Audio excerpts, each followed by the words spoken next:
दोस्तों नमस्कार। ये है मार्गदर्शन फॉर सिविल सर्विसेज। मैं अनुराग चौधरी।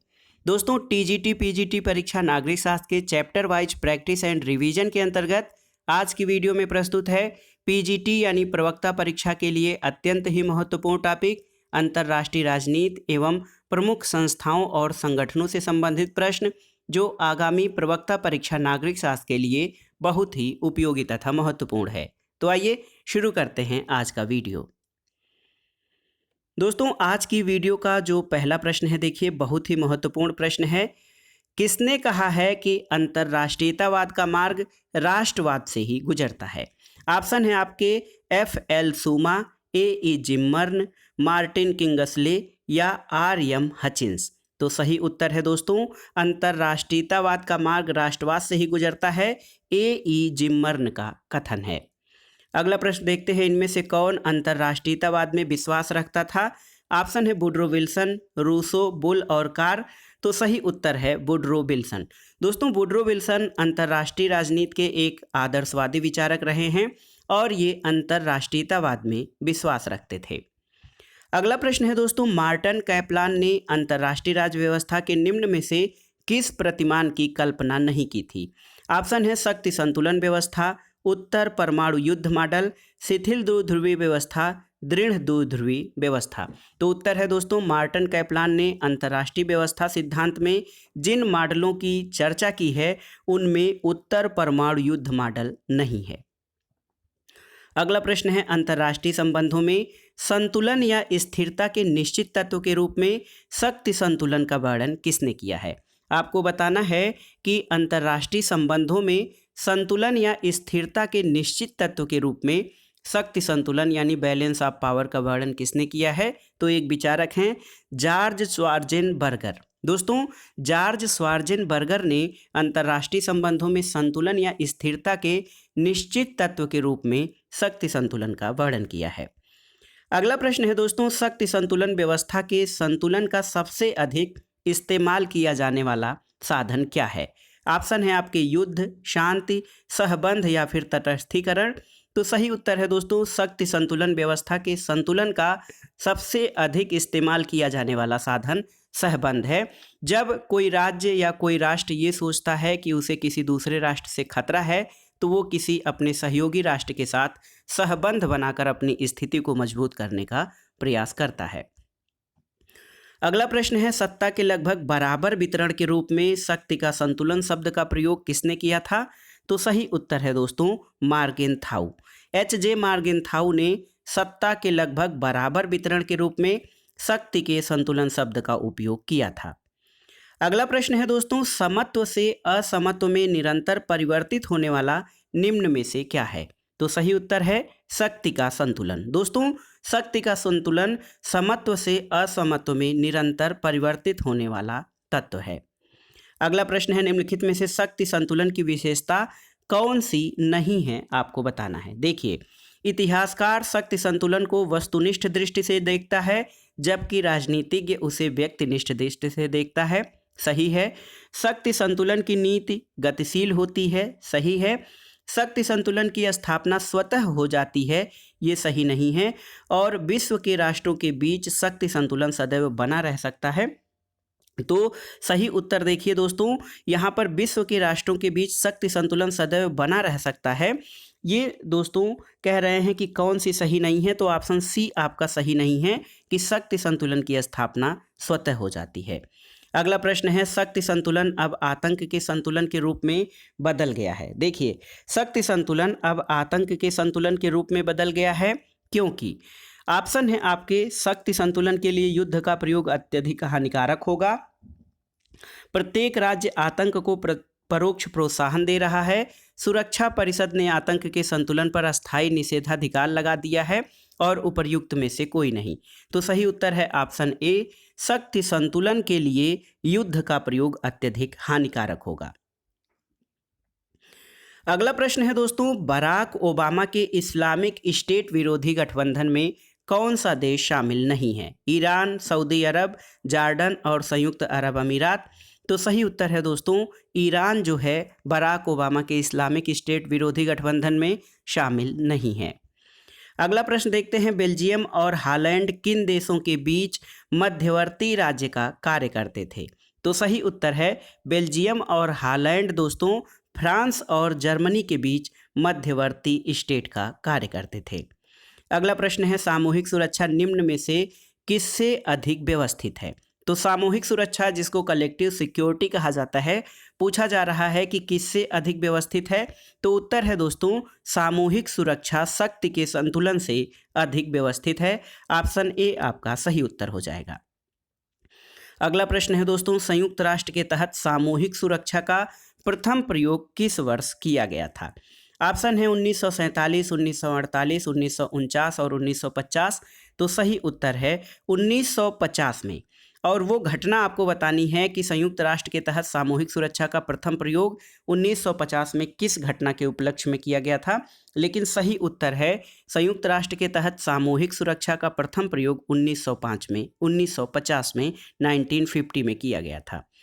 अगला प्रश्न है दोस्तों, किस वर्ष रूस ने घोषणा की कि अब वह नाटो देशों में हथियारों को लक्षित नहीं करेगा? तो ये वर्ष था 1997। 1997 में रूस ने ये घोषणा की थी कि अब वह नाटो देशों यानी नॉर्थ अटलांटिक ट्रीटी ऑर्गेनाइजेशन के देशों में हथियारों को लक्षित नहीं करेगा। यहाँ पर देखिए एक सूत्र वाक्य दिया गया है, सभी के लिए एक और एक के लिए सभी, one for all and all for one. इस पर कौन सा सिद्धांत आधारित है? तो सही उत्तर है सामूहिक सुरक्षा। दोस्तों कलेक्टिव सिक्योरिटी का सिद्धांत इस सूत्र पर आधारित है कि सभी के लिए एक और एक के लिए सभी। अगला प्रश्न है, सामूहिक सुरक्षा की वर्तमान व्यवस्था के संदर्भ में किस सम्मेलन का अत्यधिक महत्व है आपको बताना है। तो सही उत्तर है सामूहिक सुरक्षा की वर्तमान व्यवस्था के संदर्भ में सैन फ्रांसिस्को सम्मेलन 1945 का बहुत अधिक महत्व है। और दोस्तों ये सम्मेलन संयुक्त राष्ट्र संघ के जो है गठन और निर्माण से भी संबंधित है। अगला प्रश्न आपको बताना है कि सामूहिक सुरक्षा के लिए निम्नलिखित में से कौन सा सत्य है? तो देखिए सभी राष्ट्र आक्रमणकारी को पहचानते हैं, ये आपका सही है। आक्रमणकारी की शक्ति राष्ट्रों की सामूहिक शक्ति से अधिक होती है, ये सही नहीं है। सब एक सबके लिए और सब एक के लिए इस सिद्धांत पर कार्य करता है, सही है। और यह यथास्थिति का विरोधी है, सही नहीं है। तो सही उत्तर है ऑप्शन सी, 1 और 3 सामूहिक सुरक्षा के लिए सही है, क्योंकि इस व्यवस्था में एक सबके लिए और सब एक के लिए इस सिद्धांत पर काम करता है और सभी राष्ट्र आक्रमणकारी को पहचानते हैं। एक सबके लिए और सब एक के लिए मतलब होता है किसी एक राष्ट्र पर किया गया आक्रमण सभी राष्ट्रों पर किया गया आक्रमण माना जाएगा और सभी राष्ट्र उसका सामूहिक विरोध या प्रतिरोध करेंगे। अगला प्रश्न है दोस्तों, सामूहिक सुरक्षा के संबंध में निम्नलिखित में से कौन सा कथन गलत है? आपको बताना है कि कौन सा कथन गलत है सामूहिक सुरक्षा के बारे में। तो सही उत्तर है दोस्तों ऑप्शन ए जो है ये आपका गलत है। किसी एक राज्य पर किया गया आक्रमण सभी राज्यों पर आक्रमण नहीं माना जाएगा, जबकि सामूहिक सुरक्षा में ये माना जाता है कि किसी एक राष्ट्र पर किया गया आक्रमण सभी राष्ट्रों पर आक्रमण माना जाएगा और किसी राष्ट्र की विशेष की सुरक्षा अकेले उसी राष्ट्र की चिंता का विषय न होकर सारे अंतर्राष्ट्रीय समाज की चिंता का विषय हो और आक्रमणकारी के अलावा अन्य सभी राष्ट्रों के बीच सहयोग सामूहिक सुरक्षा का सार तत्व है। और इसमें ये महत्वपूर्ण है कि यदि एक राष्ट्र किसी अन्य राष्ट्र की सुरक्षा को खतरा पैदा करता है तो वे खतराग्रस्त राष्ट्र की ओर से भी सभी राष्ट्र कार्रवाई करते हैं। अगला प्रश्न है दोस्तों, परमाणु अप्रसार संधि पर अमेरिका और सोवियत संघ ने कब हस्ताक्षर किया था? परमाणु अप्रसार संधि यानी एनपीटी। तो ऑप्शन देखिए 1971 से पूर्व, 1971 के बाद, 1975 के बाद या उपर्युक्त सभी असत्य हैं। तो सही उत्तर है दोस्तों परमाणु अप्रसार संधि पर अमेरिका और सोवियत संघ ने 1971 से पूर्व यानी 1968 में हस्ताक्षर किए थे। तो सही उत्तर ऑप्शन ए हो जाएगा। अगला प्रश्न है, परमाणु अप्रसार संधि यानी एनपीटी ये कब अस्तित्व में आई थी? तो उत्तर है 1968 में। अगला प्रश्न है दोस्तों, वार्सा पैक्ट का गठन कब हुआ था? आपको बताना है। तो उत्तर है वार्सा पैक्ट का गठन 1955 में हुआ था। और एक प्रश्न देखिए, वारसा पैक्ट कब समाप्त हुआ था? तो वारसा पैक्ट जुलाई 1991 में सोवियत संघ के विघटन के फलस्वरूप वारसा पैक्ट भी समाप्त हो गया था। अगला प्रश्न एक कथन है दोस्तों, बहुत ही महत्वपूर्ण कथन है। यहाँ एक दैत्य सो रहा है, उसको सोने दो, क्योंकि यदि वह जग गया तो दुनिया को हिला देगा। ये कथन किसके बारे में था? तो सही उत्तर है ये चीन के बारे में कथन है। और किसका कथन है? नेपोलियन का कथन है। दोस्तों नेपोलियन ने चीन के बारे में कहा था कि यहाँ एक दैत्य सो रहा है, उसको सोने दो, क्योंकि यदि वह जग गया तो दुनिया को हिला देगा। अगला प्रश्न है, शांति के लिए एकता प्रस्ताव कब पारित किया गया था? आपको बताना है। तो सही उत्तर है कोरिया संकट के समय। देखिए, कोरिया संकट के समय शांति के लिए एकता प्रस्ताव 1950 में, सन याद रखिए, 1950 में शांति के लिए एकता प्रस्ताव कोरिया संकट के समय पारित किया गया था। अगला प्रश्न है, कौन सा वर्ष क्यूबा संकट से जुड़ा हुआ है? तो क्यूबा संकट 1962 में उत्पन्न हुआ था। अगला प्रश्न है, लैटिन अमेरिका में टलाटिलोल्को की संधि का संबंध किससे है? ये बहुत ही महत्वपूर्ण संधि है, टलाटिलोल्को की संधि। तो दोस्तों ये परमाणु हथियारों से संबंधित है और ये संधि 1967 में हुई थी। देखिए, टलाटिलोल्को की संधि 1967 में लैटिन अमेरिका और कैरोबियाई देशों ने अपने क्षेत्र में परमाणु हथियारों को प्रयोग न करने की जो है इस संधि पर हस्ताक्षर किए थे, जिसको कि टलाटिलोल्को की संधि कहा जाता है। अगला प्रश्न है, भारत में निम्नांकित में से किस संधि पर हस्ताक्षर किया है? तो देखिए, सीटीबीटी, एनपीटी, आईसीपीआर और इनमें से कोई नहीं। तो सही उत्तर है दोस्तों इनमें से कोई नहीं, क्योंकि भारत इन संधियों को, परमाणु संधियों को भेदभावपूर्ण मानता है और इसलिए इसने अभी किसी पर हस्ताक्षर नहीं किया है। अगला प्रश्न है कि कौन सा हित प्राथमिक और अस्थायी दोनों हितों से उभर सकता है? तो सही उत्तर है ऑप्शन ए, परिवर्तनीय हित प्राथमिक और अस्थायी दोनों हितों से उभर सकता है। अगला प्रश्न है दोस्तों, जॉर्ज और कोहेन ने राष्ट्रीय हित की व्याख्या के 3 तत्वों में किसे शामिल नहीं किया है? ऑप्शन देखिए, भौतिक जीविता, स्वाधीनता, आर्थिक निर्वाह और सुरक्षा। तो सही उत्तर है ऑप्शन डी, जॉर्ज और कोहेन ने राष्ट्रीय हित की व्याख्या में भौतिक जीविता, स्वाधीनता और आर्थिक निर्वाह को शामिल किया है, जबकि सुरक्षा को शामिल नहीं किया है। अगला प्रश्न है दोस्तों, राष्ट्रीय हित विदेश नीति का क्या है? सारभूत तत्व, मुख्य घटक, निर्धारक तत्व या उपर्युक्त में से कोई नहीं। तो सही उत्तर है दोस्तों, राष्ट्रीय हित यानी नेशनल इंटरेस्ट फॉरेन पॉलिसी का निर्धारक तत्व होता है। अगला प्रश्न है, विदेश नीति में लंबी और अल्पकालिक प्रयासों की प्रकृति का निर्धारण क्या करता है? तो सही उत्तर है राष्ट्रीय हित। दोस्तों राष्ट्रीय हित विदेश नीति में लंबी और अल्पकालिक प्रयासों की प्रकृति का निर्धारण करता है।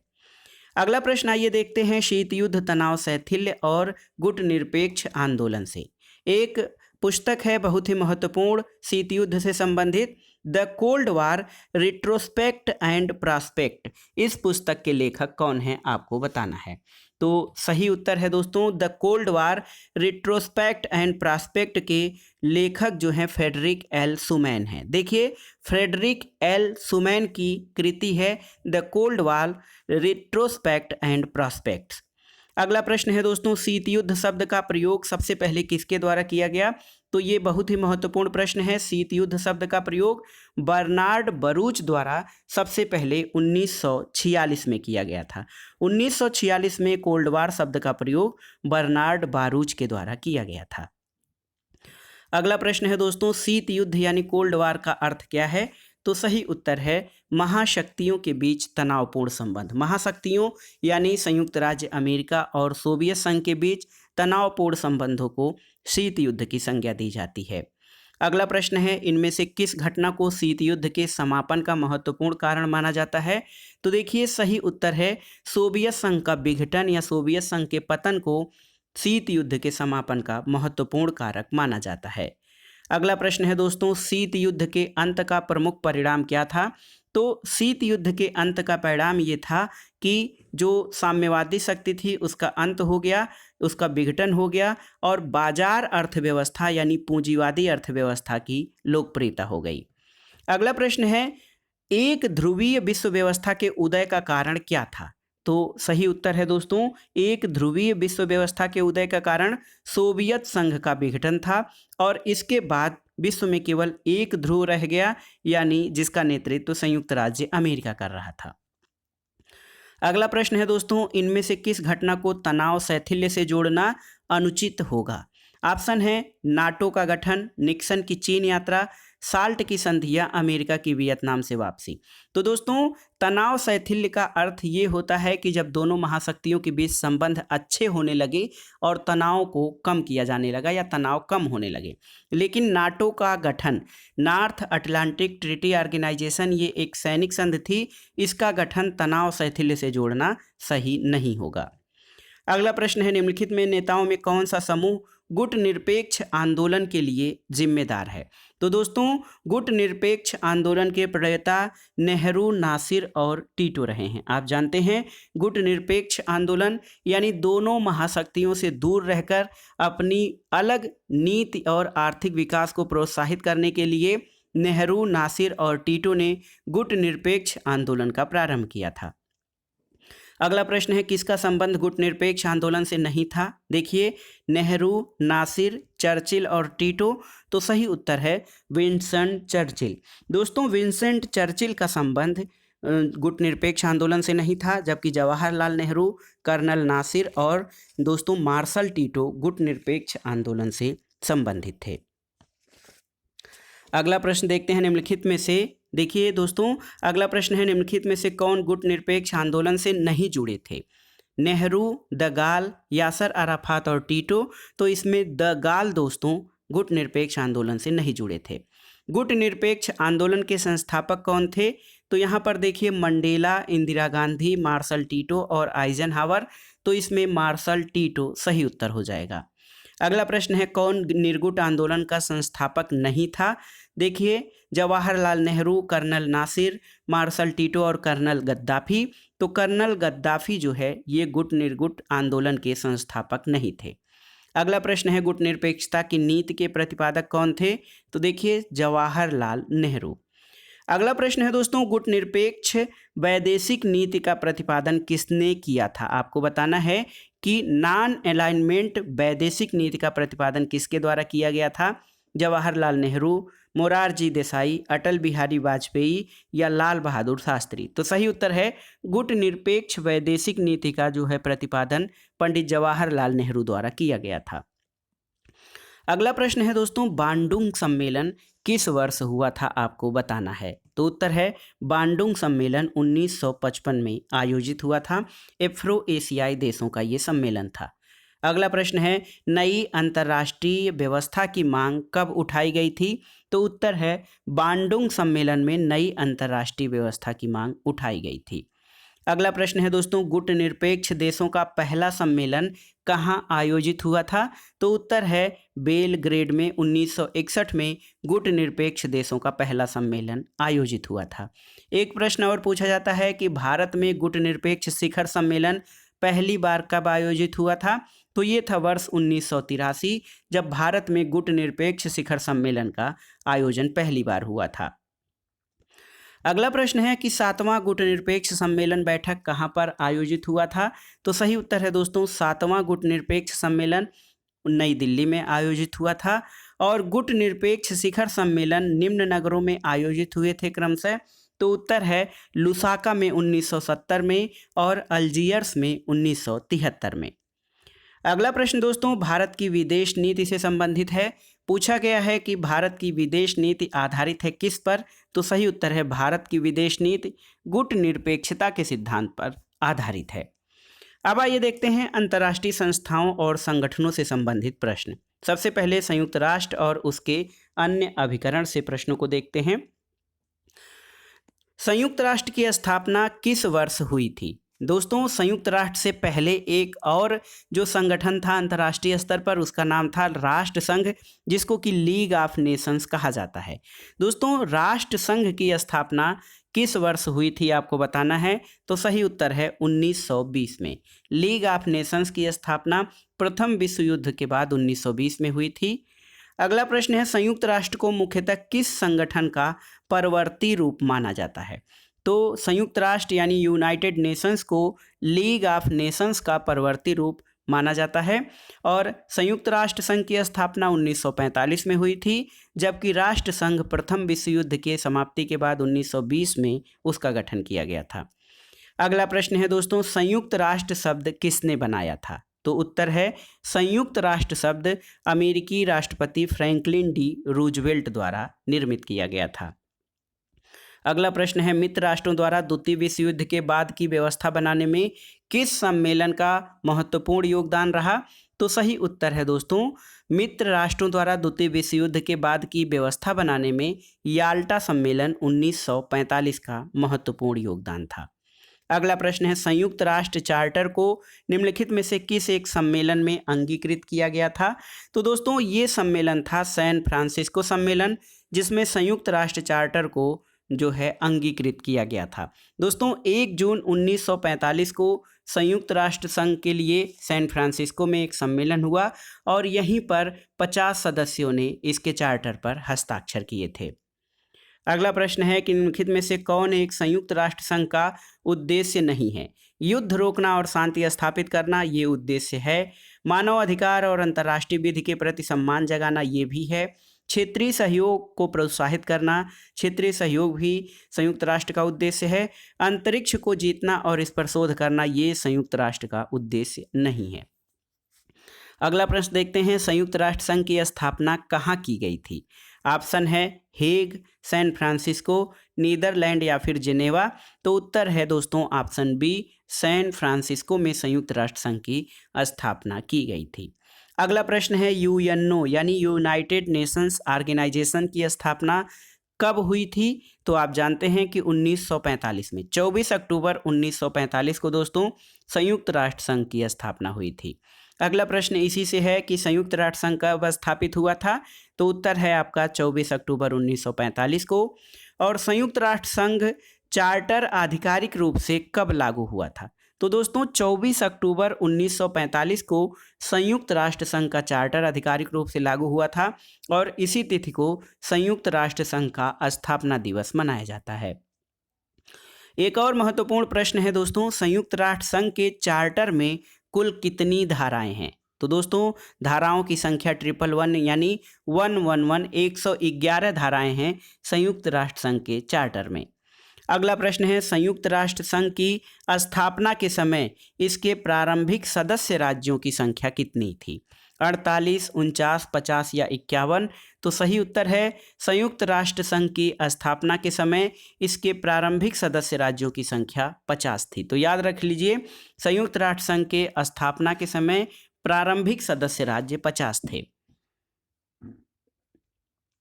अगला प्रश्न है दोस्तों, संयुक्त राष्ट्र के घोषणा पत्र पर कितने राष्ट्रों ने 26 जून 1945 को हस्ताक्षर किए थे? 50, 52, 61 या 64? तो सही उत्तर है इसके संस्थापक सदस्य 50 थे और 50 राष्ट्रों ने संयुक्त राष्ट्र के घोषणा पत्र पर 26 जून 1945 को हस्ताक्षर किए थे। अगला प्रश्न है दोस्तों, यूएनओ का मुख्यालय कहाँ स्थित है? तो उत्तर है संयुक्त राष्ट्र संघ का मुख्यालय न्यूयॉर्क में स्थित है। संयुक्त राष्ट्र संघ का सचिवालय यानी सेक्रेटरीट कहाँ पर स्थित है? तो आप जानते हैं संयुक्त राष्ट्र संघ का सचिवालय भी न्यूयॉर्क में स्थित है। अगला प्रश्न है कि इनमें से कौन संयुक्त राष्ट्र संघ का प्रथम महासचिव या सेक्रेटरी जनरल था? तो दोस्तों सही उत्तर है ट्रिगवेली। ट्रिगवेली जो थे संयुक्त राष्ट्र संघ के प्रथम महासचिव या सेक्रेटरी जनरल थे। आपको बताना है कि ट्रिगवेली किस देश के रहने वाले थे। अगला प्रश्न है बहुत ही महत्वपूर्ण, आपको बताना है कि दोस्तों संयुक्त राष्ट्र संघ का प्रथम अधिवेशन कहाँ पर हुआ था? तो उत्तर है दोस्तों लंदन में 10 जून 1946 को संयुक्त राष्ट्र संघ का पहला अधिवेशन हुआ था। तिथि याद कर लीजिए, संयुक्त राष्ट्र संघ का प्रथम अधिवेशन 10 जून 1946 को लंदन में आयोजित हुआ था। अगला प्रश्न है यूएनओ के वर्तमान महासचिव कहाँ से हैं?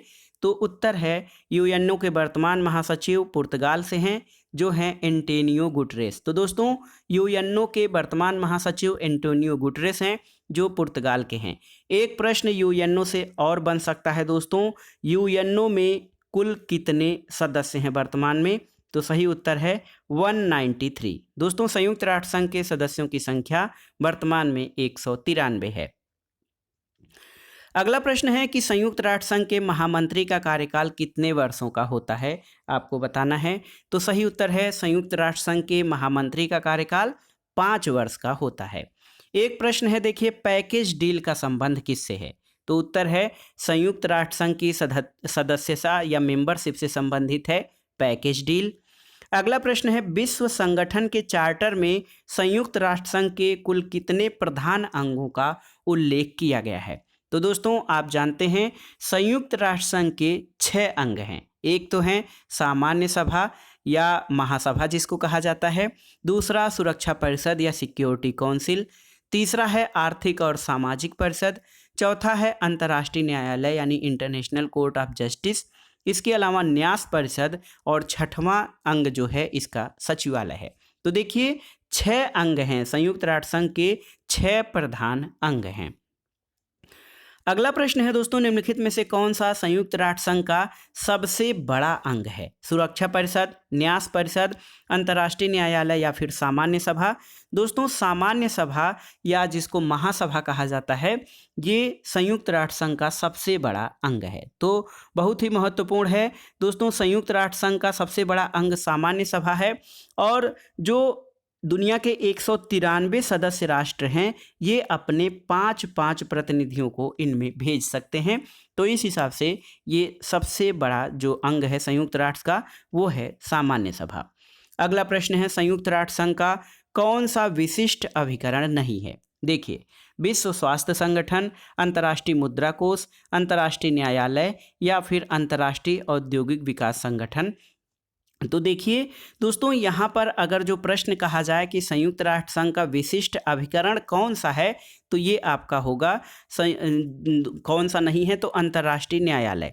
दोस्तों अंतर्राष्ट्रीय न्यायालय इसलिए कि अंतर्राष्ट्रीय न्यायालय संयुक्त राष्ट्र संघ का विशिष्ट अभिकरण नहीं बल्कि इसका मुख्य अंग है, यानी 6 प्रधान अंगों में शामिल है अंतर्राष्ट्रीय न्यायालय, जबकि WHO, अंतर्राष्ट्रीय मुद्रा कोष और अंतर्राष्ट्रीय औद्योगिक विकास संगठन ये सब इसके विशिष्ट अभिकरणों में शामिल हैं।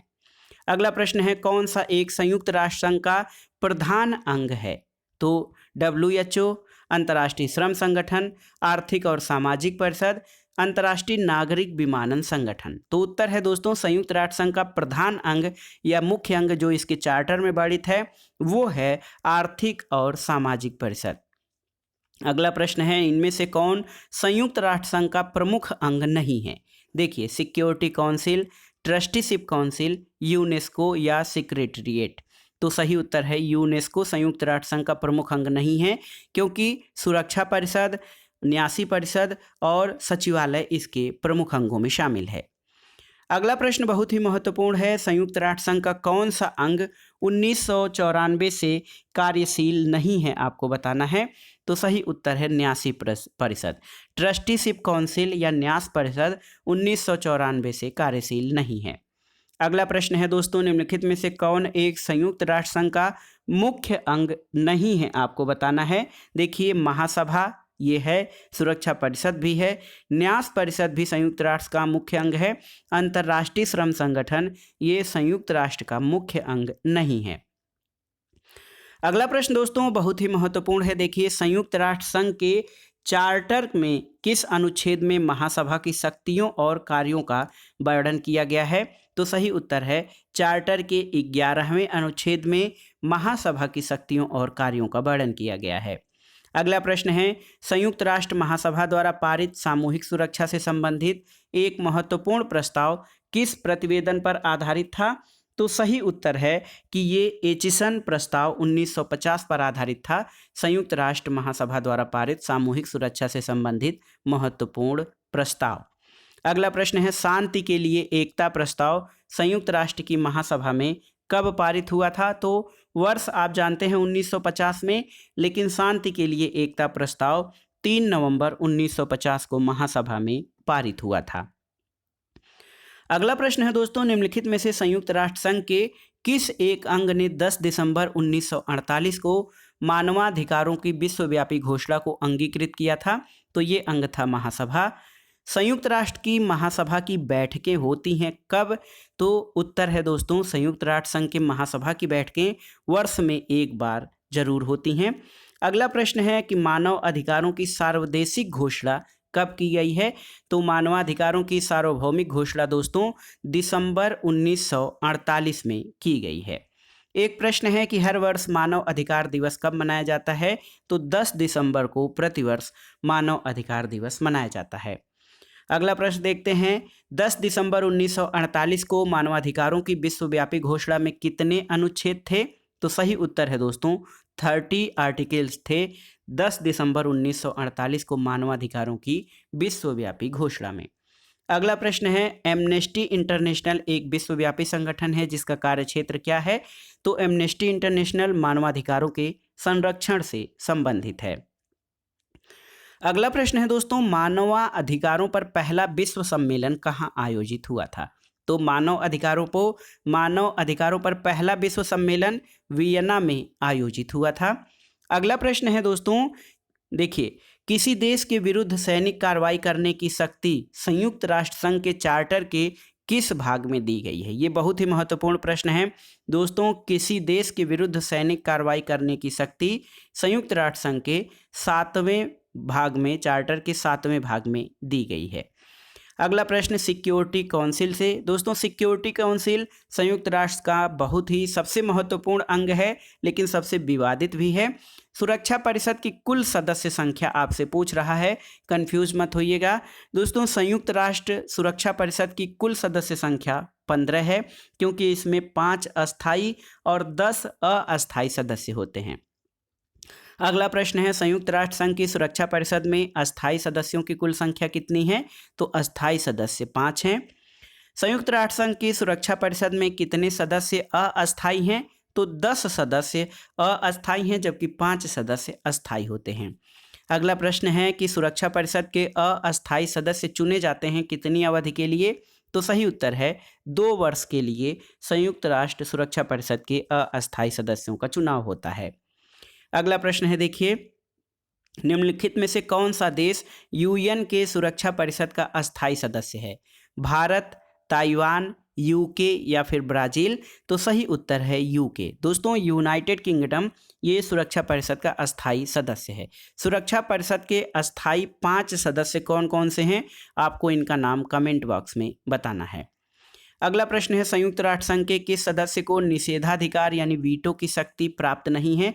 तो आपको बता दें, संयुक्त राष्ट्र संघ के सुरक्षा परिषद के जो 5 अस्थायी सदस्य होते हैं, इन 5 को वीटो की पावर या वीटो पावर प्राप्त होती है, निषेधाधिकार की शक्ति।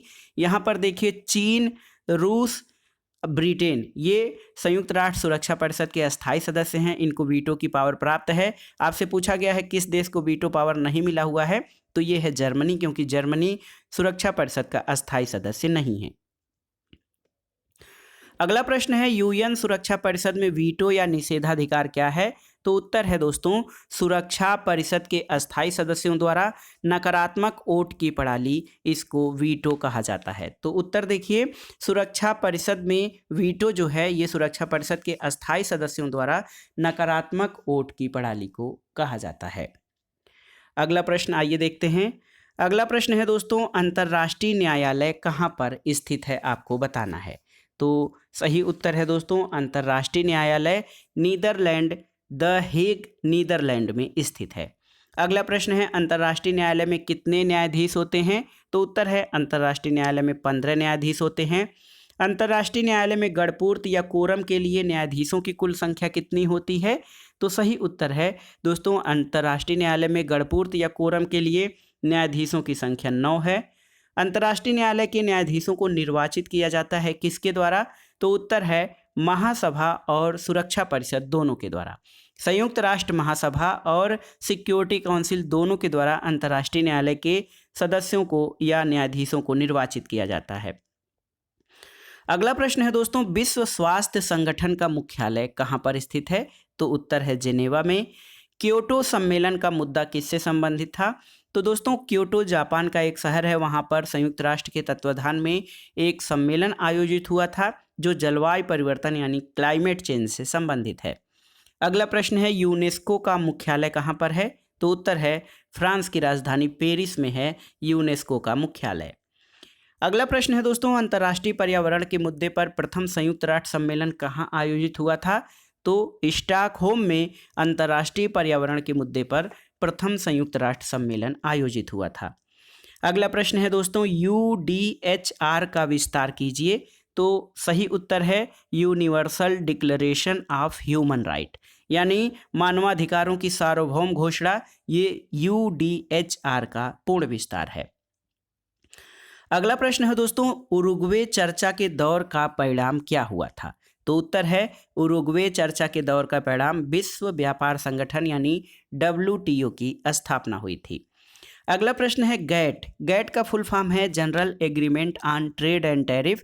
गैट के स्थान पर 1995 में किस नए संगठन की स्थापना हुई थी? तो उत्तर है विश्व व्यापार संगठन यानी वर्ल्ड ट्रेड ऑर्गेनाइजेशन WTO की स्थापना गैट के स्थान पर 1995 में की गई थी। अगला प्रश्न है दोस्तों, अमेरिका से खाद्य सुरक्षा पर सहमति के बाद भारत ने किस प्रस्ताव पर सहमत दिया है? तो सही उत्तर है विश्व व्यापार संगठन के व्यापार सरलीकरण समझौते पर अमेरिका से खाद्य सुरक्षा पर सहमति के बाद भारत ने इस प्रस्ताव पर सहमत दिया है। एक प्रश्न है, इंटरनेशनल लेबर ऑर्गेनाइजेशन यानी ILO की स्थापना कब हुई थी? तो उत्तर है दोस्तों ILO की स्थापना 1919 में हुई थी, यानी ये बहुत पुराना संगठन है। आपको बताना है कि ILO यानी अंतर्राष्ट्रीय श्रम संगठन का मुख्यालय कहाँ पर स्थित है। अब आइए देखते हैं दोस्तों आसियान। आसियान से संबंधित प्रश्नों को। आसियान कब गठित हुआ था आपको बताना है। तो सही उत्तर है आसियान जो है दक्षिण पूर्व एशियाई देशों का संगठन है। इसकी स्थापना 1967 में हुई थी। आसियान के संगठन वर्ष 1967 में कितने मौलिक सदस्य थे? तो दोस्तों आसियान के गठन के समय इसके मौलिक सदस्यों की संख्या 5 थी। वर्तमान में इसके 10 सदस्य हैं, यानी आसियान में दक्षिण पूर्व एशिया के 10 सदस्य शामिल हैं, जबकि मौलिक सदस्य 5 थे। अगला प्रश्न है दोस्तों, जब 1967 में आसियान की स्थापना हुई थी तो कौन सा देश इसका सदस्य नहीं था? मलेशिया, सिंगापुर, फिलीपींस इसके सदस्य थे, जबकि लाओस जो है स्थापना के समय आसियान का सदस्य नहीं था। अगला प्रश्न है, कौन सा देश आसियान का सदस्य नहीं है? तो चीन, सिंगापुर, थाईलैंड और फिलीपींस में से चीन जो है दोस्तों आसियान का सदस्य नहीं है। अगला प्रश्न है, दक्षिण पूर्व एशियाई सहयोग संगठन यानी आसियान का मुख्यालय कहाँ पर स्थित है? ये है जकार्ता में। दोस्तों जकार्ता में दक्षिण पूर्व एशियाई सहयोग संगठन यानी आसियान का मुख्यालय है। अगला प्रश्न है, 1967 में जब आसियान संगठन बना तो उसका उद्देश्य क्या था? दोस्तों 1967 में दक्षिण पूर्व एशियाई देशों का संगठन बना तो उसका उद्देश्य सदस्य राष्ट्रों के मध्य परस्पर आर्थिक सहयोग की स्थापना करना था। अब आइए देखते हैं सार्क यानी दक्षिण एशिया के राष्ट्रों से संबंधित जो दक्षिण एशियाई सहयोग संगठन है उससे संबंधित प्रश्नों को। प्रश्न है कि 1985 में भारतीय प्रधानमंत्री ने एशिया में क्षेत्रीय सहयोग के लिए किस संगठन की स्थापना में महत्वपूर्ण भूमिका का निर्वहन किया था? तो उत्तर है दोस्तों दक्षिण एशियाई क्षेत्रीय सहयोग संगठन यानी सार्क, जिसको कि हिंदी में दक्षेस भी कहा जाता है। अगला प्रश्न है दोस्तों, देखिए आपको बताना है कि एक प्रश्न है, देखिए सार्क दक्षेस यानी सार्क कब औपचारिक तौर पर स्थापित किया गया था? तो उत्तर है दोस्तों 7-8 दिसंबर 1985 को सार्क की स्थापना हुई थी। ऑप्शन सी आपका सही है। दिसंबर 1985 में सार्क यानी दक्षेस औपचारिक तौर पर स्थापित किया गया था। सार्क दिवस यानी दक्षेस दिवस कब मनाया जाता है? तो 8 दिसंबर को मनाया जाता है दक्षेस दिवस। एक प्रश्न है दोस्तों, सार्क का मुख्यालय कहाँ पर स्थित है? तो उत्तर है नेपाल की राजधानी काठमांडू में सार्क का मुख्यालय स्थित है। अगला प्रश्न है, दक्षिण एशियाई क्षेत्रीय सहयोग संगठन दक्षेस के कितने देश हैं? तो दक्षेस के सदस्य 8 देश हैं।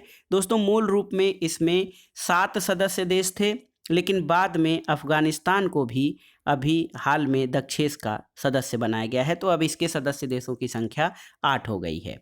अगला प्रश्न है, इनमें से कौन सा देश सार्क यानी दक्षेस का सदस्य नहीं है?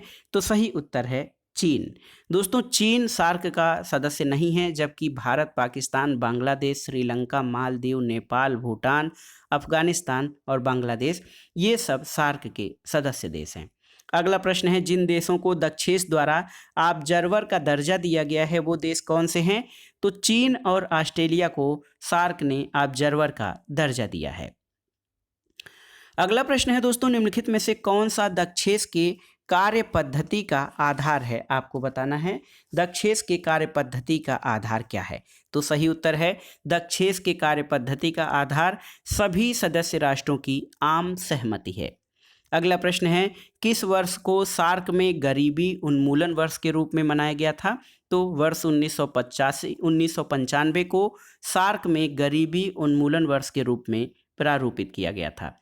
अगला प्रश्न है दोस्तों, सार्क संगठन का 15वां शिखर सम्मेलन अगस्त 2008 में कोलंबो में संपन्न हुआ था। इसकी विषय वस्तु क्या थी? तो ये था भागीदारी के माध्यम से विकास। अगला प्रश्न है दोस्तों, गतिविधियों के संदर्भ में दक्षेस की तुलना निम्न में से किस संगठन से करना उचित नहीं होगा? दक्षेस दोस्तों दक्षिण एशिया के देशों का सहयोग संगठन है। आपको बताना है कि किस संगठन से इसकी तुलना करना उचित नहीं होगा। ऑप्शन है आपके आसियान, यूरोपीय संघ, अफ्रीकी संघ या नाटो। तो उत्तर है आपका नाटो से। दोस्तों आसियान, यूरोपीय संघ और यूरोपीय संघ, अफ्रीकी संघ ये सहयोग संगठन हैं, जबकि नाटो एक सैनिक गठबंधन है जिससे दक्षेस की तुलना नहीं की जा सकती है, यानी इस नाटो से सार्क की तुलना करना उचित नहीं होगा। अगला प्रश्न है दोस्तों, नाटो संधि, North Atlantic Treaty Organisation, NATO संधि पर किस वर्ष हस्ताक्षर हुए थे? आपको बताना है।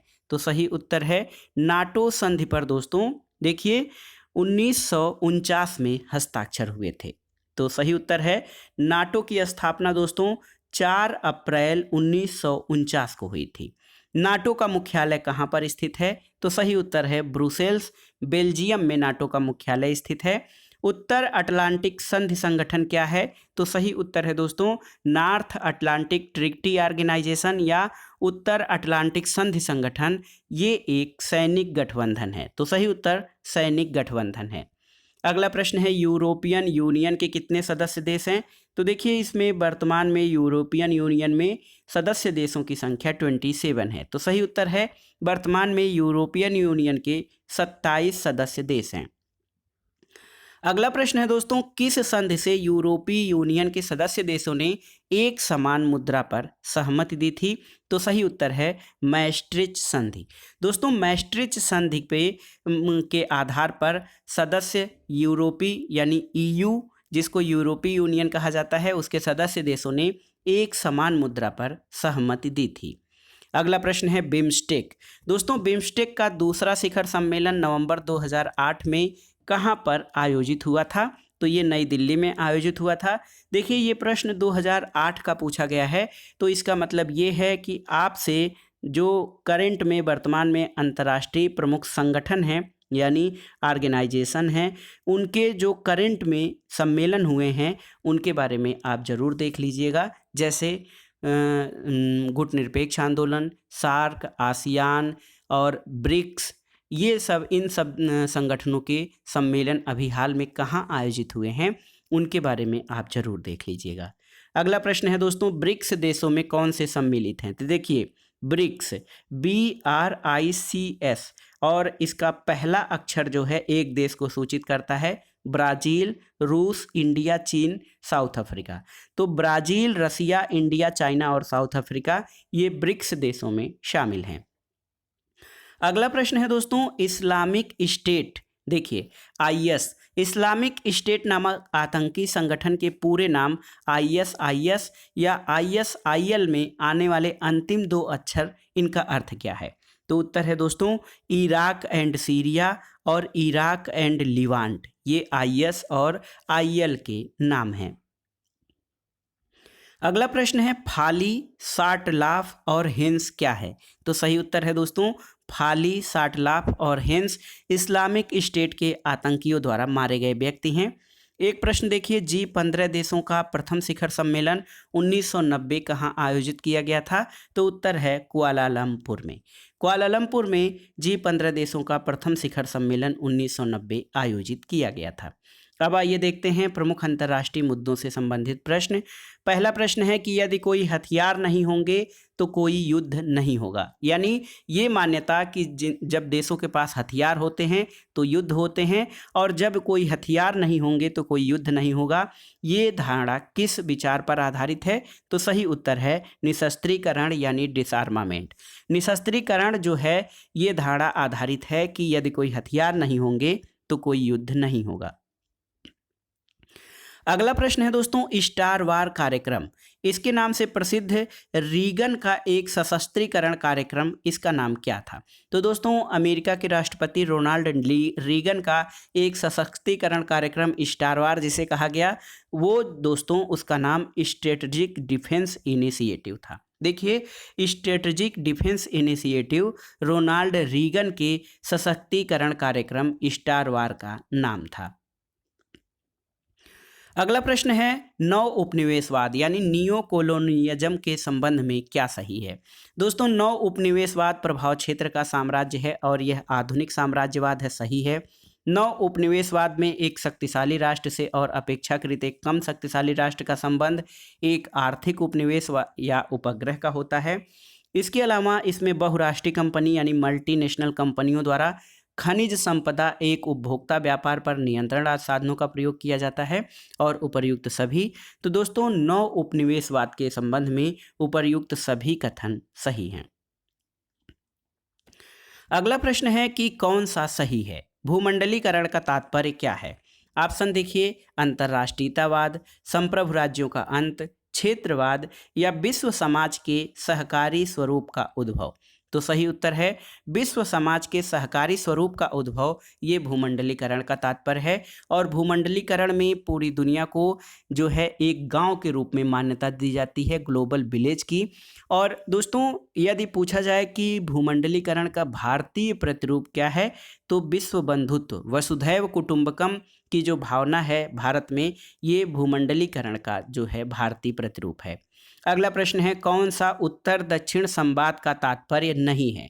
नॉर्थ साउथ डायलॉग कौन सा नहीं है?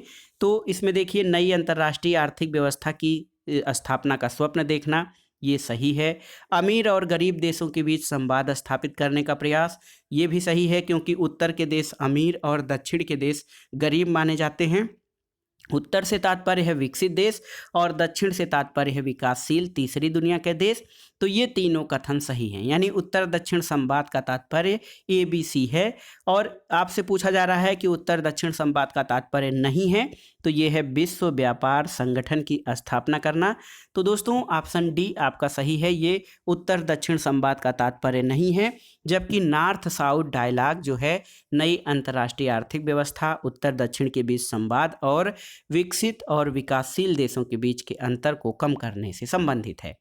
अगला प्रश्न है, दक्षिण दक्षिण सहयोग के लिए वार्षिक संयुक्त राष्ट्र दिवस कब मनाया जाता है? तो सही उत्तर है दोस्तों, दक्षिण दक्षिण सहयोग के लिए वार्षिक संयुक्त राष्ट्र दिवस 12 सितंबर को मनाया जाता है। दक्षिण के देश अल्प विकसित और दक्षिणी गोलार्ध के विकासशील देश माने जाते हैं। इन देशों ने आपसी सहयोग के द्वारा जो है विकास करने का निश्चय लिया है, इसको दक्षिण दक्षिण सहयोग कहा जाता है। और दक्षिण दक्षिण सहयोग के लिए वार्षिक संयुक्त राष्ट्र दिवस प्रतिवर्ष 12 सितंबर को मनाया जाता है। दोस्तों मार्शल योजना देखिए बहुत ही महत्वपूर्ण है। मार्शल योजना का संबंध किससे है?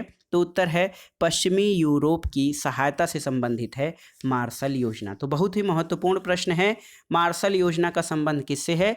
पश्चिम यूरोप की सहायता या आर्थिक जो है सहायता देने से संबंधित है मार्शल योजना।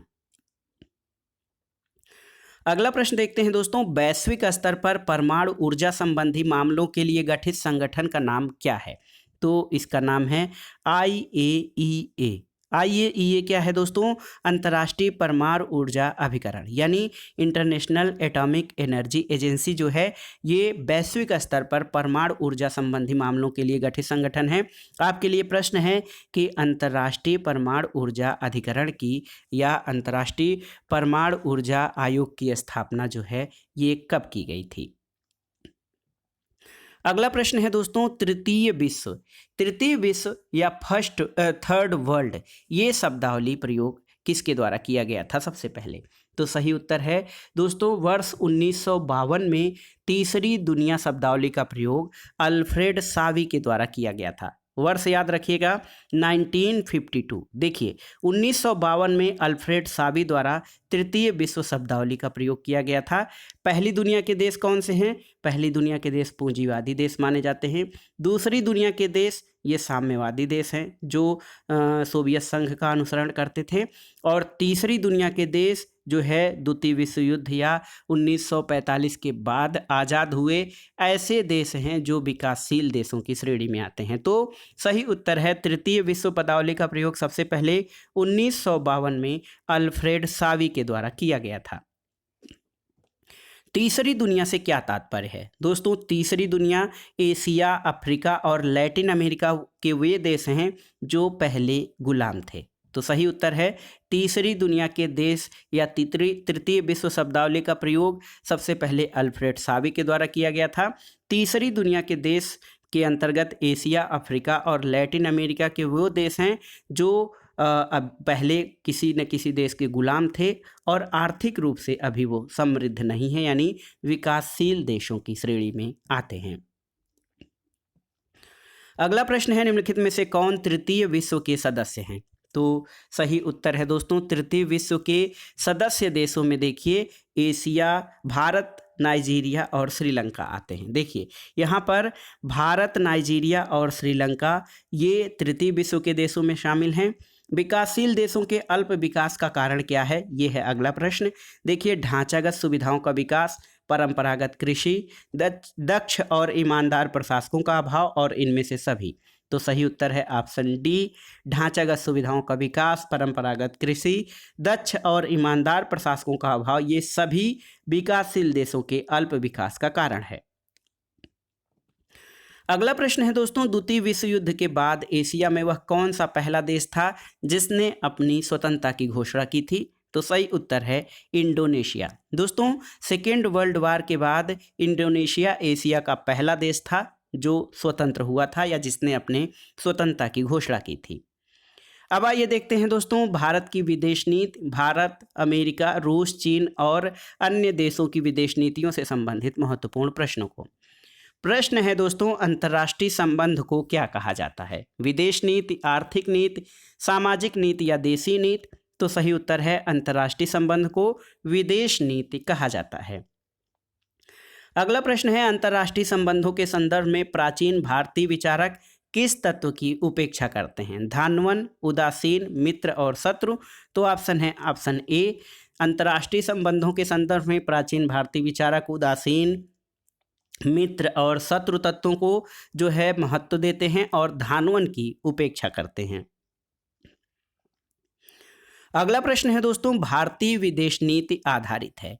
ऑप्शन देखिए, शक्ति संतुलन पर, असंलग्नता पर, सैन्य संलग्नता पर या आवश्यकता आधारित उपागम पर। तो सही उत्तर है भारतीय विदेश नीति या इंडियाज फॉरेन पॉलिसी दोस्तों असंलग्नता यानी गुट निरपेक्षता या नॉन अलाइनमेंट की नीति पर आधारित है। अगला प्रश्न है, भारतीय विदेश नीति का एक प्रमुख उद्देश्य क्या नहीं है? अफ्रीकी एशियाई एकता ये है। इसके अलावा दोस्तों गुट निरपेक्षता और निशस्त्रीकरण। देखिए, भारतीय विदेश नीति के उद्देश्यों में अफ्रीकी एशियाई एकता, गुट निरपेक्षता और निशस्त्रीकरण शामिल हैं। पड़ोसी देशों के मध्य शक्ति विस्तार ये भारतीय विदेश नीति का उद्देश्य नहीं है। भारतीय विदेश नीति जो है अपने पड़ोसियों के साथ जो है सहयोग और संबंधों को बढ़ावा देता है। भारत की विदेश नीति की विशेषता क्या है? देखिए, शांति की नीति, शांतिप्रिय साधनों की नीति, पंचशील या उपर्युक्त सभी। तो सही उत्तर है भारतीय विदेश नीति की विशेषताएं उपर्युक्त सभी हैं। तो देखिए, बहुत ही महत्वपूर्ण प्रश्न है।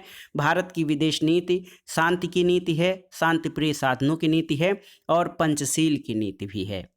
अगला प्रश्न है दोस्तों, एक कथन है, नेहरू विश्व के सामने अपने देश की आवाज़ थे। वे शेष दुनिया के साथ अपने देश की नीति के दार्शनिक निर्माता और मंत्री थे। अन्य किसी देश में कोई व्यक्ति विदेश नीति के निर्माण में इतनी प्रभावी भूमिका अदा नहीं करता जितनी नेहरू भारत में करते हैं। ये कथन किसका है? तो सही उत्तर है माइकल ब्रेशर। दोस्तों, माइकल ब्रेशर का कथन है कि नेहरू विश्व के सामने अपने देश की आवाज़ थे। अगला प्रश्न है दोस्तों, भारत की विदेश नीति का गुजराल सिद्धांत किस वर्ष अस्तित्व में आया था? तो उत्तर है वर्ष 1996। दोस्तों, भारत के विदेश मंत्री रहे जब इंद्र कुमार गुजराल, बाद में प्रधानमंत्री हुए, लेकिन जब वो विदेश मंत्री रहे तब 1996 में भारत की विदेश नीति का गुजराल सिद्धांत आया था। और इस सिद्धांत में ये माना जाता है कि भारत दक्षिण एशिया का बड़ा देश है और अपने पड़ोसी देशों के साथ उसे बड़े भाई के व्यवहार के, बड़े भाई या बिग ब्रदर के रूप में नहीं, बल्कि एक बड़े सहयोगी के रूप में व्यवहार करना चाहिए। अगला प्रश्न है दोस्तों, सूची 1 का सूची 2 से सुमेलन करना है। देखिए, भारत मित्रता और शांतिपूर्ण सह अस्तित्व की विदेश नीति पर आधारित है। संयुक्त राज्य अमेरिका, तो संयुक्त राज्य अमेरिका की विदेश नीति साम्यवाद के अवरोध या जो कम्युनिज्म के रोकने पर आधारित है। सोवियत रूस दोस्तों, ये समाजवादी अंतर्राष्ट्रीयतावाद के सिद्धांत के आधार पर मैत्री और सहयोग पर आधारित है। और चीन की विदेश नीति सैनिक शक्ति और साम्यवाद पर आधारित है। तो सही उत्तर आपका हो जाएगा ए का 3, बी का 4 और सी का 2 और डी का 1। तो सही उत्तर आपका ऑप्शन सी हो जाएगा। अगला प्रश्न है, बराक ओबामा की चीन नीति को किस नाम से जाना जाता है? तो सही उत्तर है बराक ओबामा, जो अमेरिका के पूर्व राष्ट्रपति रहे, इनकी चीन नीति को पिवट टू एशिया पॉलिसी के रूप में जाना जाता है। भारत सोवियत संघ पर हस्ताक्षर कब हुए थे? तो सही उत्तर है भारत सोवियत संघ 1971 में हस्ताक्षरित हुई थी। अगला प्रश्न है दोस्तों, भूतपूर्व सोवियत संविधान ने अपनी संघीय इकाइयों को कुछ ऐसे अधिकार दिए थे जो भारतीय और अमेरिकी संघों ने अपनी इकाइयों को नहीं दिए हैं। ये 2 अधिकार कौन हैं? तो ये हैं विदेशी शक्तियों के साथ संबंध स्थापित करना और संघ से अलग हो सकना। तो देखिए, ये 2 ऐसे अधिकार हैं जो भूतपूर्व सोवियत संविधान ने अपनी संघीय इकाइयों को दिए थे। तो सही उत्तर आपका हो जाएगा 1 और 2 सही हैं। अगला प्रश्न है दोस्तों, वर्तमान दशकों में चीन की विदेश नीति का केंद्रीय मार्गदर्शक सिद्धांत कौन सा है? ऑप्शन है, देखिए, उदार दर्शन, कम्युनिस्ट दर्शन, धर्म दर्शन या फिर लोकतांत्रिक दर्शन। तो सही उत्तर है वर्तमान दशकों में चीन की विदेश नीति का केंद्रीय मार्गदर्शक सिद्धांत कम्युनिस्ट दर्शन है। अगला प्रश्न है, किस वर्ष को चीन भ्रमण वर्ष, भारत में चीन भ्रमण वर्ष नामित किया गया था? तो वर्ष 2016 को। और कोलंबो प्रस्ताव का संबंध किससे है? दोस्तों, आपको बताना है प्रसिद्ध कोलंबो प्रस्ताव का संबंध किससे है? भारत चीन सीमा विवाद।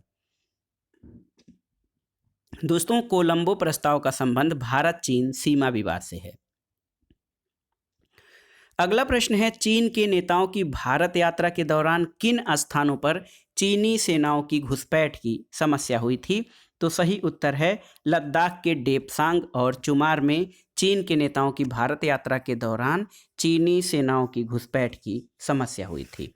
अगला प्रश्न आते हैं, बहुत ही महत्वपूर्ण है। देखिए, अगला प्रश्न है, निम्नलिखित में से कौन सा भारतीय विदेश नीति में पंचशील का सिद्धांत नहीं है? अनाक्रमण, अहस्तक्षेप, शांतिपूर्ण सह अस्तित्व और यथार्थवाद, इनमें से कौन सा पंचशील का सिद्धांत नहीं है? तो दोस्तों, पंचशील के 5 सिद्धांत हैं। एक दूसरे की सीमाओं की रक्षा करना, या एक दूसरे के आंतरिक मामलों में हस्तक्षेप न करना, एक दूसरे पर आक्रमण न करना, एक दूसरे के आंतरिक मामलों में हस्तक्षेप न करना, शांतिपूर्ण सह अस्तित्व। ये 5 सिद्धांत हैं। यथार्थवाद जो है ये पंचशील का भाग नहीं है। अगला प्रश्न है, कौन पंचशील का सिद्धांत नहीं है? एक दूसरे के, देखिए, गुटनिरपेक्षता, शांतिपूर्ण सह अस्तित्व, एक दूसरे के अंतर्राष्ट्रीय मामलों में हस्तक्षेप नहीं करना और एक दूसरे के क्षेत्र और संप्रभुता का पारस्परिक आदर। तो दोस्तों देखिए, एक दूसरे के अंतर्राष्ट्रीय मामलों में हस्तक्षेप न करना, एक दूसरे पर आक्रमण न करना, एक दूसरे की क्षेत्रीय और संप्रभुता का पारस्परिक आदर करना, पारस्परिक लाभ और विश्वास तथा शांतिपूर्ण सह अस्तित्व, ये पंचशील के सिद्धांत हैं। गुट निरपेक्षता जो है पंचशील के सिद्धांतों में शामिल नहीं है।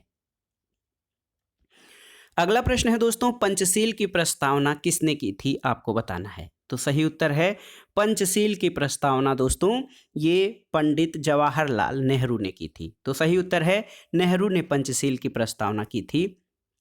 पंचशील का सिद्धांत किससे संबंधित है, पंडित जवाहरलाल नेहरू से। अगला प्रश्न है, भारत और चीन के बीच लड़ाई किस साल लड़ी गई थी। तो दोस्तों भारत चीन युद्ध 1962 में हुआ था। अगला प्रश्न है, 1961 के बेलग्रेड सम्मेलन में कितने अफ्रीका एशियाई राष्ट्रों ने हिस्सा लिया था। तो दोस्तों 1961 में गुटनिरपेक्ष देशों का जो बेलग्रेड सम्मेलन हुआ था उसमें 25 एफ्रो एशियाई देशों ने हिस्सा लिया था। अगला प्रश्न है, बांग्लादेश में 1971 में भारत के हस्तक्षेप का कारण क्या था, आपको बताना है। तो उत्तर है आत्मरक्षा के लिए हस्तक्षेप। तो सही उत्तर देखिए, बांग्लादेश में 1971 में भारत के हस्तक्षेप का कारण आत्मरक्षा के लिए हस्तक्षेप था। अगला प्रश्न देखते हैं दोस्तों, बहुत ही महत्वपूर्ण है, फरक्का विवाद। देखिए फरक्का विवाद किन दो देशों के मध्य है। तो सही उत्तर है भारत और बांग्लादेश। भारत और बांग्लादेश के बीच फरक्का विवाद है। अगला प्रश्न देखते हैं दोस्तों, सोवियत संघ के विघटन के लिए कौन सा नेता प्रमुख रूप से उत्तरदायी है।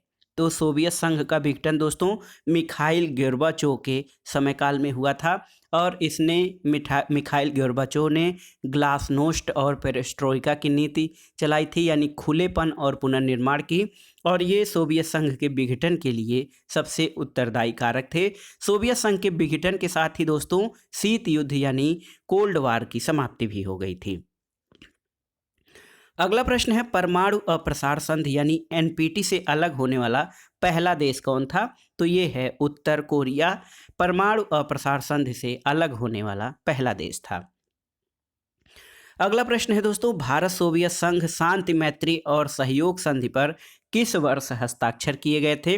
तो अभी अभी हमने पढ़ा है 1971 में भारत सोवियत संघ शांति मैत्री और सहयोग संधि पर 1971 में हस्ताक्षर किए गए थे। अगला प्रश्न है दोस्तों, महत्वपूर्ण विचारक हैं स्टीवन रोजन और वाल्टर जोन्स। इनके अनुसार राष्ट्रीय शक्ति का सबसे महत्वपूर्ण तत्व क्या है। देखिए भूगोल, विचारधारा, जनसंख्या या नेतृत्व। तो सही उत्तर है स्टीवन रोजन और वाल्टर जोन्स के अनुसार राष्ट्रीय शक्ति का सबसे महत्वपूर्ण तत्व नेतृत्व यानी लीडरशिप है। तो दोस्तों स्टीवन रोजर और वाल्टर जोन्स के अनुसार राष्ट्रीय शक्ति का सबसे महत्वपूर्ण तत्व नेतृत्व है। तो देखिए बहुत ही महत्वपूर्ण है, स्टीवन रोजर और वाल्टर जोन्स के अनुसार राष्ट्रीय शक्ति का सबसे महत्वपूर्ण तत्व नेतृत्व है। अगला प्रश्न है दोस्तों, आसियान से संबंधित है। आसियान यानी दक्षिण पूर्व एशिया के राज्यों का संगठन। इसकी स्थापना आप जानते हैं 1967 में हुई थी। इस संगठन का एक सदस्य है, देखिए थाईलैंड, ऑस्ट्रेलिया, न्यूजीलैंड या उपर्युक्त में से कोई नहीं। तो सही उत्तर है आसियान 10 दक्षिण पूर्व एशिया के देशों का संगठन है और थाईलैंड इसका सदस्य है। ऑस्ट्रेलिया, न्यूजीलैंड इसके सदस्य नहीं हैं। अगला प्रश्न है दोस्तों, भारत पाकिस्तान संबंधों के विषय में द्विपक्षीयता के सिद्धांत का निम्न में से किसमें समावेश किया गया था, आपको बताना है। तो दोस्तों भारत पाकिस्तान संबंधों में द्विपक्षीयता के सिद्धांत का समावेश शिमला समझौता में किया गया था। ऑप्शन बी आपका सही उत्तर है। अगला प्रश्न है दोस्तों, शिमला समझौता निम्न में से किन देशों के बीच हुआ था। तो शिमला समझौता भारत और पाकिस्तान के बीच हुआ था। अगला प्रश्न है, 1965 में भारत पाक युद्ध के समय पाकिस्तान का शासक कौन था। सही उत्तर है पाकिस्तान का शासक अयूब खान थे 1965 में भारत पाकिस्तान युद्ध के समय। अगला प्रश्न है दोस्तों, किस देश से भारत ने 1992 में पूर्ण कूटनीतिक संबंध स्थापित किया था? तो ये देश है इजराइल। दोस्तों, भारत ने 1992 में पूर्ण कूटनीतिक संबंध इजराइल से स्थापित किया था। अगला प्रश्न है, मिखाइल गोर्बाचोव, जिनको कि सोवियत संघ या सोवियत संघ गणराज्य के विघटन और शीत युद्ध की समाप्ति का श्रेय दिया जाता है। प्रश्न है कि मिखाइल गोर्बाचोव ने प्रस्तावित किया था क्या? तो सही उत्तर है ग्लासनोस्त और पेरेस्ट्रोइका। ये मिखाइल गोर्बाचोव द्वारा प्रस्तावित नीतियां हैं। ग्लासनोस्त का अर्थ खुलापन और पेरेस्ट्रोइका का अर्थ पुनर्निर्माण होता है। अगला प्रश्न है दोस्तों, पसमर्गा और नुसरा फ्रंट क्रमशः क्या हैं? आपको बताना है। तो सही उत्तर है पसमर्गा और नुसरा फ्रंट कुर्द और असद विरोधी लड़ाके हैं। अगला प्रश्न है दोस्तों, पाकिस्तान के खुफिया संगठन आईएसआई, आईएसआई का नाम आप जानते हैं, आईएसआई का अर्थ क्या है? तो सही उत्तर है inter services intelligence. Option A आपका सही है। आईएसआई का फुल फॉर्म दोस्तों, पाकिस्तान की जो खुफिया संगठन आईएसआई है उसका full form inter services intelligence है। अगला प्रश्न है दोस्तों, भारत पाकिस्तान संबंधों के संदर्भ में निम्नलिखित कथनों पर विचार कीजिए। तो दोस्तों, इसमें आपको बताना है कि कौन से कथन गलत हैं। शक्तिशाली राज्य द्विपक्षीय बातचीत को विशेष प्राथमिकता देते हैं, जबकि कमजोर राज्य बहुपक्षीय पद्धति को चाहते हैं। इसके अलावा शक्तिशाली राज्य कमजोर राज्यों को दूर रखना चाहते हैं, जबकि कमजोर राज्य शक्तिशाली राज्यों के साथ प्रगाढ़ राजनीतिक और आर्थिक संबंध चाहते हैं। इसके अलावा तीसरा कथन है कि शक्तिशाली राज्य अन्य राज्यों से समर्थन लेकर अपनी ताकत को बढ़ाने का प्रयास करते हैं, जबकि कमजोर राज्य शक्तिशाली राज्यों पर शक्ति का दबाव डालते हैं। आपको बताना है कि इन कथनों में से कौन से गलत कथन हैं। तो देखिए, गलत कथन आपके हैं, देखिए 2 और 3। ये दूसरा कथन कि शक्तिशाली राज्य कमजोर राज्यों को दूर रखना चाहते हैं, जबकि कमजोर राज्य शक्तिशाली राज्यों के साथ ये प्रगाढ़ आर्थिक संबंध चाहते हैं। तो देखिए, इसमें से आपको जो बताना है कि केवल 2 और 3 आपके ये दोस्तों आपके गलत हैं। अगला प्रश्न है, देखिए अगला प्रश्न, एक सभी के लिए और सभी एक के लिए सामूहिक सुरक्षा का रक्षक है। दोस्तों, कलेक्टिव सिक्योरिटी, जिसको अंतर्राष्ट्रीय संबंधों का एक महत्वपूर्ण सिद्धांत माना जाता है, एक सभी के लिए यानी one for all and all for one, ये सामूहिक सुरक्षा का रक्षक है। ये कथन किसका है? तो दोस्तों, मार्गेनथाउ, एच.जे. मार्गेनथाउ का कथन है कि एक सभी के लिए और सभी एक के लिए सामूहिक सुरक्षा का रक्षक है। मार्गेनथाउ अंतर्राष्ट्रीय संबंधों के यथार्थवादी विचारक हैं और इनकी पुस्तक का नाम है पॉलिटिक्स एमंग नेशंस। अगला प्रश्न है, संयुक्त राष्ट्र संघ द्वारा कौन सा वर्ष प्रथम मानवाधिकार वर्ष के रूप में घोषित किया गया था? आपको बताना है। तो उत्तर है दोस्तों, संयुक्त राष्ट्र संघ द्वारा वर्ष 1968। देखिए 10 दिसंबर 1948, देखिए 10 दिसंबर 1948 को दोस्तों संयुक्त राष्ट्र मानवाधिकारों की प्रथम सार्वभौमिक घोषणा की गई थी और उसके 20 वर्ष बाद संयुक्त राष्ट्र संघ द्वारा 1968 को प्रथम मानवाधिकार वर्ष के रूप में घोषित किया गया था। अगला प्रश्न है, कौन से विचारक अंतर्राष्ट्रीय राजनीति में नव यथार्थवाद यानी नियो रियलिज्म से संबंधित हैं? तो सही उत्तर है केनेथ वाल्ज। दोस्तों, केनेथ वाल्ज अंतर्राष्ट्रीय राजनीति में नव यथार्थवाद से संबंधित है। अगला प्रश्न है, मार्गेनथाउ के अनुसार राष्ट्रीय हित की अभिवृद्धि का सबसे महत्वपूर्ण साधन क्या है? तो सही उत्तर है, ऑप्शन देख लीजिए, राजनय, प्रचार और राजनीतिक युद्ध, राष्ट्रीय नीति के आर्थिक साधन और युद्ध। तो मार्गेनथाउ दोस्तों राजनय, कूटनीति या डिप्लोमेसी को राष्ट्रीय हित की अभिवृद्धि का सबसे महत्वपूर्ण साधन मानते हैं। अगला प्रश्न है, अंतर्राष्ट्रीय न्यायालय के न्यायाधीशों का कार्यकाल कितना होता है? तो उत्तर है 9 वर्ष। दोस्तों, अंतर्राष्ट्रीय न्यायालय के न्यायाधीशों का कार्यकाल 9 वर्ष होता है। अगला प्रश्न देखते हैं, कथन कारण से संबंधित है। कथन है कि विदेश नीति में अधिकतम राष्ट्रीय स्वायत्तता के सिद्धांत की पुष्टि गुटनिरपेक्ष आंदोलन है। कारण है कि बगैर अपनी पहचान को खोए विश्व के विभिन्न देशों के मध्य अंतरक्रिया गुटनिरपेक्षता की भावना ने की थी। तो सही उत्तर है ऑप्शन ए और आर दोनों सही हैं और आर ए की सही व्याख्या करता है। अगला प्रश्न है दोस्तों, यूरोपियन एकता आंदोलन का जनक किसे कहा जाता है? कौन विचारक यूरोपियन एकता आंदोलन का जनक है? तो सही उत्तर है रॉबर्ट शूमैन। ऑप्शन डी आपका सही उत्तर है। रॉबर्ट शुमैन को यूरोपियन एकता आंदोलन का जनक कहा जाता है। अगला प्रश्न संयुक्त राष्ट्र संघ से संबंधित है दोस्तों। कौन सा एक संयुक्त राष्ट्र का अंग नहीं है? आर्थिक और सामाजिक परिषद, न्यास परिषद, सचिवालय या फिर विश्व स्वास्थ्य संगठन। तो दोस्तों विश्व स्वास्थ्य संगठन जो WHO है, ये संयुक्त राष्ट्र संघ का मुख्य अंग नहीं है, जबकि आर्थिक सामाजिक परिषद, न्यास परिषद, सचिवालय, महासभा और दोस्तों सुरक्षा परिषद ये संयुक्त राष्ट्र के मुख्य अंगों में शामिल हैं। अगला प्रश्न है संयुक्त राष्ट्र आम सभा यानी महासभा के द्वारा प्रथम निशस्त्रीकरण दशक किस वर्ष को या किस दशक को घोषित किया गया था? तो सही उत्तर है दोस्तों 1970 और 80 के दशक को संयुक्त राष्ट्र महासभा द्वारा प्रथम निशस्त्रीकरण दशक घोषित किया गया था। अगला प्रश्न है संयुक्त राष्ट्र सुरक्षा परिषद में रूस को अस्थायी सदस्यता उसकी किस योग्यता के आधार पर दी गई? तो उत्तर है पूर्व सोवियत संघ के उत्तराधिकारी राज्य के रूप में संयुक्त राष्ट्र सुरक्षा परिषद में रूस को अस्थायी सदस्यता दी गई थी। अगला प्रश्न है अंतर्राष्ट्रीय राजनीति यानी इंटरनेशनल पॉलिटिक्स का अध्ययन मुख्यतः आधारित है किस पर? सत्ता की राजनीति पर, सामाजिक सांस्कृतिक संबंधों पर, ऐतिहासिक संबंधों पर और नैतिकता की राजनीति पर। दोस्तों अंतर्राष्ट्रीय राजनीति का अध्ययन मुख्यतः सत्ता की राजनीति पर आधारित है। अगला प्रश्न है दोस्तों NPT और CTBT पर भारत की स्थिति क्या है?